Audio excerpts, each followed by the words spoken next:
Hey there, it's time for another little peek at an old but not forgotten indie game from days long gone. This one is another Finnish product by the name of Areena 5, or Areena 5 if you go with the appropriate vernacular. It's a series of games that's been under constant development by Seppo Suorosa ever since the Commodore 64 days, but it saw its breakthrough with this fifth installment. With its extremely Spartan system requirements. Hell, it would probably run on a rock if it was capable of prompts and pop-ups. The fact that it's a freeware game probably helped out a lot as well. It's still being updated, and the newest version of the game is the 7th one. I have no idea where the 6th game is, but this recent one finally has an English language setting, so it is worth checking out. It is a browser game as well, and the learning curve is very small, but there is a lot to master. The link is in the description. As for the series and this 5th one in general, released in 2000 and occupying only 2.5 megs of your hard drive space.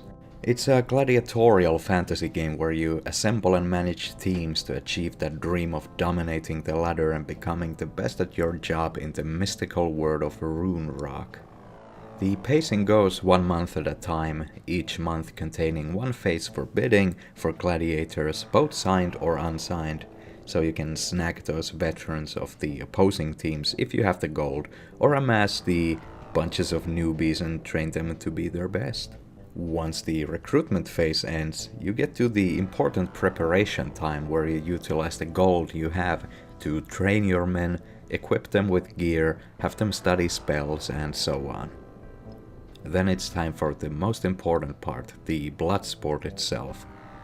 As you can see, it's a top-down, turn-based system of combat based on die rolls and probability, where the environment plays a small part as well. The teams are set on the opposing sides of the level, and the order of their movement is governed by the speed stat, and what you do with your turns is up to you. Pass, move, or utilize ranged weapons and or spells. Sadly, it doesn't have a defensive command instead of passing the turn, so that you could have a character block and act as a general wall of meat for your teammates. The fights themselves end once a team is beaten unconscious, or if an unseen timer runs out at 40 turns, and if that comes to pass, the winner is decided through a roll of the dice, or by the judgment of the jury, according to the manual. After that, you get a tally of weapon or spell skills improved by both teams, and it's back to the preparations and recruitment screen as you get ready for the next battle. So that's the rough, important parts out of the way, and now, judging by the amount of numbers and buttons on the screen, it must have a little more running under the surface, right? Well, it does indeed. These sprites for the characters aren't just for show, they're the differing races of fighters ranging from the oddly specific dwarf or wizard, all the way to minotaurs and rockmen. Each and every single one of the races having different stats and hidden effects, of course.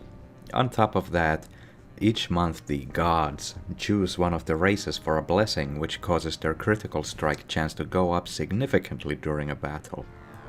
This can throw a spanner in the works where inattention might lead to a sudden loss when a team you are completely capable of wrecking time and again lucks out and has that elf with a bow sitting in the background dealing critical strikes left and right.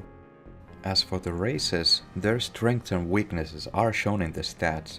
Some of them are skilled in different stats to start with, some have extra skills with weaponry, less hit points but more speed and so on. Pros and cons are there for every single one of them, which grants a lot of playability as you assemble different teams with each game you play. You'll also need to gear your fighters up. To this end, there are armor and different types of weapons with a nice little effect to them, a knockback system. Each blow dealt in a fight has a chance to knock the unlucky person on the wrong end of the stick backwards, possibly sending them reeling back against their teammates, walls, or even pits. If they hit their teammates, they both take damage, but should they crash into a wall or fall down one of those pits, it pretty much guarantees they'll be comatose for a whole 5 months.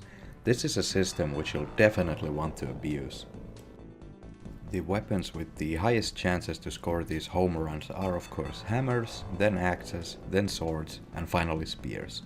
It is worth noting, however, that you cannot swap gear between gladiators due to apparent balancing reasons, which kinda makes sense. Juggling equipment from downed and hospitalized fighters to active gladiators would result in less powerful weapons and armor being bought, and that would in turn bring Runerock's already harsh economic state down further.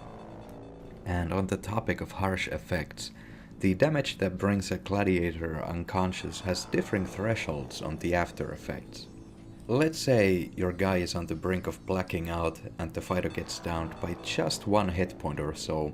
They will recover to fight in the next match, but if they get struck by a critical attack that brings them to minus 50 health or even lower, you'll be looking at the 5-month coma. This incentivizes balanced teams or just lineups where your Painbringer is supported by a backline of healers, spellcasters or bowmen. Each and every single one of the matches has a purpose, and make it to the cup matches, win that, and you'll be looking at a lot of money. Of course, holding these top positions is going to get hard over time, and even getting there is incredibly difficult and probably takes a good handful of in-game seasons of play. Each fighter also has this hard expiration date of 35 years, after which they'll retire. Then it's time to recruit and train more fighters and the cycle repeats itself. But should you become the worst of the worst at managing, someone hires a hitman and delivers a swift game over to you, resulting in, well, a failure condition. All in all, it's a really solid game and a relatively important piece of Finnish gaming history. It did not really innovate anything new on the field, but its continued development is a testament to the spirit of Sisu. Much like the sport which inspired it, it's ruthless and merciless from the beginning to the end, and that's pretty much it. Thank you kindly for watching, and bye bye.